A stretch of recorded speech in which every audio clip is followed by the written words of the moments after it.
இதை பாருங்களேன், இந்த பூக்கள் எவ்வளவு அழகாக இருக்கிறது. இதை பார்க்கும்போது மனதிற்கு ரொம்ப சந்தோஷமாக இருக்கிறது தாத்தா. ஆமாம் சிட்டு, இந்த மலர்கள் நம் மனதிற்கு மகிழ்ச்சியையும் வாசனைகளையும் தருகின்றது. இதனால்தான் பெரியவர்கள் நம் மனதையும் மலர்களையும் ஒப்பிட்டு பேசுவார்கள்.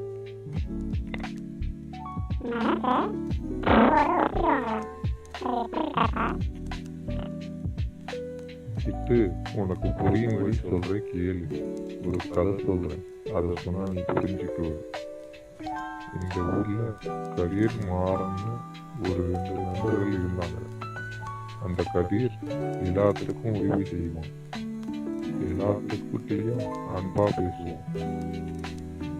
இந்த மலர் மாதிரி அவன் அன்பாகவும் அழகாகவும் சுத்தமாகவும் இருப்பான்.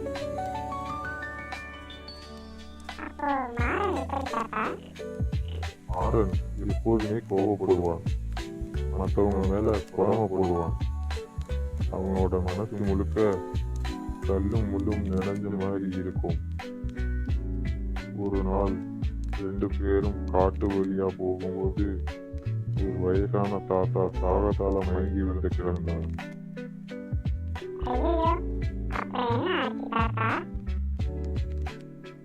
கதிர் ஓடி போய் தன் கையில இருந்த தண்ணீரை கொடுத்து அவரோட பசியை போக்கினான்.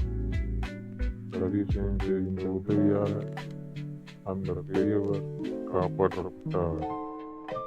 கதிரோட இந்த அன்பால மனசால தான் அந்த இறைவனே வந்து வாழ்கிறார். மற்றவங்களுக்கு நல்லது செய்யணும்னு நினைக்கிற தூய்மையான மனசுதான் கடவுள். கடவுள் வாழும் இடம்.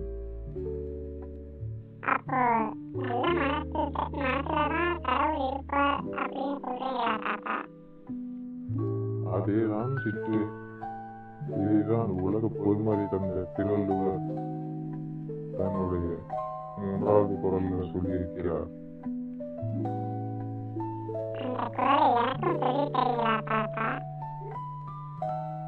கண்டிப்பாக உனக்கு சொல்லாமலா சிட்டு, சொல்கிறேன் கேள். அந்த 3வது குறள், மலர்மிசை ஏகினார் மானடி சேர்ந்தார், நிலமிசை நெஞ்சில் நீடுவாள் வார்.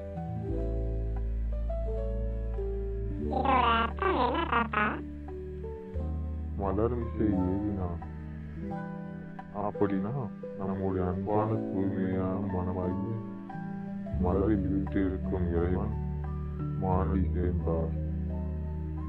அப்படின்னா இந்த இறைவனின் சிறந்த சிறப்பு திருவடிகளை எப்பொழுதும் நினைத்து நல்ல வழியில் நடப்பவர்கள் நிலமிசை நீண்டுவாள் வாழ். அப்படிங்கிற இந்த பூமியில எல்லாருடைய அன்பையும் பெற்று புகழோடு மன நிம்மதியோடு நீண்ட காலம் வாழ்வாங்க.